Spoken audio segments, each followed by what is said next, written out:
আসসালামু আলাইকুম এভরিওয়ান, কেমন আছেন সবাই? সবাইকে অনেক অনেক শুভেচ্ছা, ভালোবাসা। পুরান ঢাকার ঐতিহ্য অনেক কিছু জিনিস আছে। এই পুরান ঢাকার মাঝে আপনার বিভিন্ন অঞ্চলের মানুষ আসতে হয় এবং আশা লাগে বিভিন্ন কাজ কামে। ঢাকার ভিতরে যত জায়গা আছে সব জায়গা থেকে পুরান ঢাকা আসতে হয়।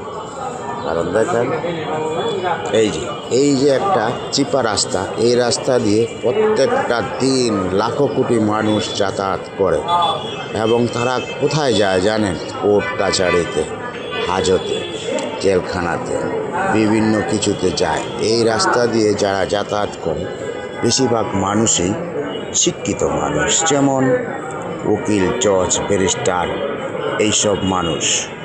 কিন্তু প্রতিদিন যাচ্ছে আসছে, কারণ তাদের একটা কাজ।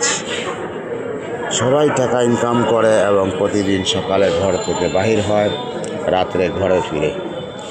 কাজ না করলে মানুষের জীবন চলবে না, সংসার চলবে না, পরিবার চলবে না।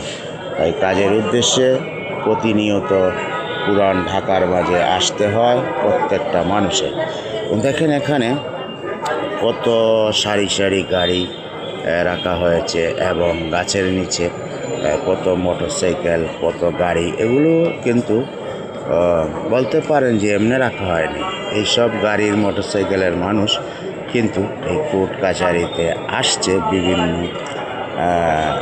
মামলাতে জড়িত হয়ে আসছে এবং উকিল, জজ, ব্যারিস্টার তারাও আসছে তাদের রায় দেওয়ার জন্য, বিচার করার জন্য। কিন্তু বর্তমানে অনেক কিছু কিন্তু টাকার জোরে হয়ে যায়। টাকা দিয়ে মানুষ সব কিছু কিনে ফেলে এবং এই টাকা দিয়ে মিথ্যে সাক্ষীকে সত্য বানিয়ে ফেলে, সত্যকে মিথ্যে বানিয়ে ফেলে।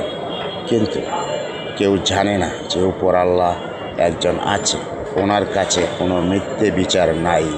যা হবে সত্য বিচার। আল্লাহ পাক ছাড় দেয় কিন্তু ছেড়ে দেয় না। ধীরে ধীরে যারাই এইসব করে তাদেরকে ধীরে ধীরে আল্লাহ পাক এমন সাজা দিবে, শায়েস্তা করবে, তারা নিজেরাও জানে না।